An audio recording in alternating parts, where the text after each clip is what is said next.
یوسف اور ان کے بھائیوں کے قصے میں پوچھنے والوں کے لیے بہت سی نشانیاں ہیں۔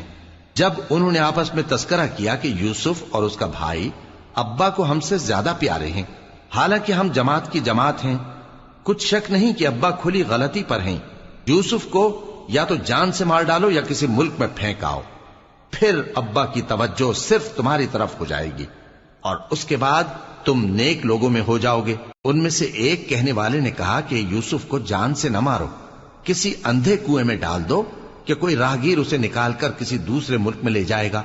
اگر تم کو کرنا ہی ہے تو یوں کرو۔ یہ مشورہ کر کے وہ اپنے والد سے کہنے لگے کہ ابا جان، کیا سبب ہے کہ آپ یوسف کے بارے میں ہمارا اعتبار نہیں کرتے، حالانکہ ہم اس کے خیر خواہ ہیں؟ کل اسے ہمارے ساتھ بھیج دیجئے کہ خوب میوے کھائے اور کھیلے کودے،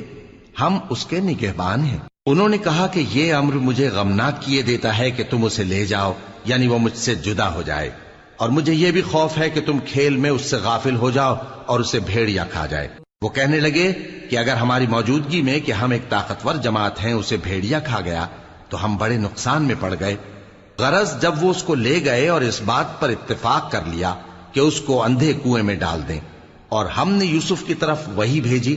کہ ایک وقت ایسا آئے گا کہ تم انہیں ان کے اس سلوک سے آگاہ کرو گے اور ان کو اس وحی کی کچھ خبر نہ ہوگی، اور یہ حرکت کر کے وہ رات کے وقت باپ کے پاس روتے ہوئے آئے، کہنے لگے کہ ابا جان، ہم تو دوڑنے اور ایک دوسرے سے آگے نکلنے میں مصروف ہو گئے اور یوسف کو اپنے اسباب کے پاس چھوڑ گئے تو اسے بھیڑیا کھا گیا، اور آپ ہماری بات کو گو ہم سچ ہی کہتے ہیں باور نہیں کریں گے، اور ان کے کرتے پر جھوٹ موٹ کا لہو بھی لگا لائے۔ یعقوب نے کہا کہ یوں نہیں ہے، بلکہ تم اپنے دل سے یہ بات بنا لائے ہو، اچھا صبر کہ وہی خوب ہے، اور جو تم بیان کرتے ہو اس کے بارے میں اللہ ہی سے مدد چاہیے۔